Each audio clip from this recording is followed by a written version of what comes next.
Imperialism in Africa, Group A, J. Allison, Miranda Stover, and Jacob Hovanek. An overview of imperialism in Africa is the time period was 1830 to 1914. The Europeans brought wealth and power, but African workers were still not treated right. Many African colonies served as ports for the European countries, and there was a demand for raw materials and business rivalry for new markets fueled in competition for territory in Africa. Missionaries wanted Africans to give up their religion and convert to Western ways in religion. What countries owned what in Africa?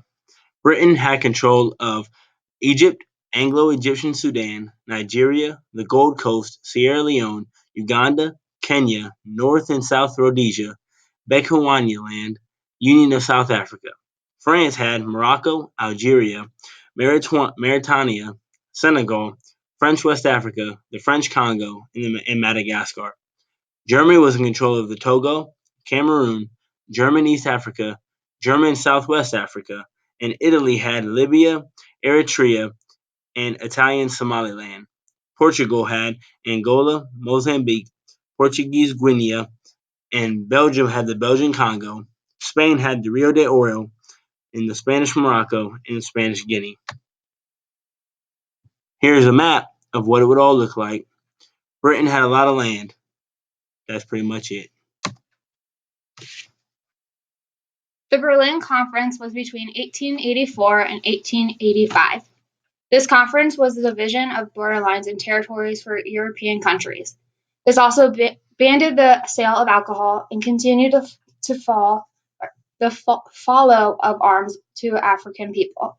The meeting was supposed to reduce bloodshed and ammunition for territories, except the agreement actually accelerated conquest of the continents and left everyone on edge over the threat of more violence. Britain's domination. Cecil Rhodes, a businessman and politician, traveled to South Africa in 1870 and cornered the diamond market. He claimed a huge amount of African territory hundreds of miles into the center of Africa. Rhodes quotes, "I contend that we are the finest race in the world, and that the more of the world we inhabit, the better it is." Even though racism in European had existed before, social Darwinism strengthened racism to justify the conquering of African lands. To ensure domination, Europeans either destroyed African economic and political systems or transformed them to European servants to their rule. A British governor said the British would rule the country as if there were no inhabitants. Europeans considered Africans barely civilized despite their wealth from international trade and despite individuals' accomplishments in everything from fabric dyeing to road building and architecture. Britain's demands. Britons felt that Africans owed work to them because they controlled their land. Men were made to leave their homes to work in mines or to build railroads. Family and community networks were upset by the new arrangements, decided to help support Africans during the upheaval in everyday life.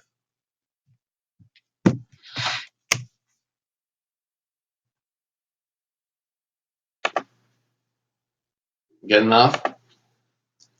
I don't care. Just go with it. Sorry. I mean, I don't think he's going to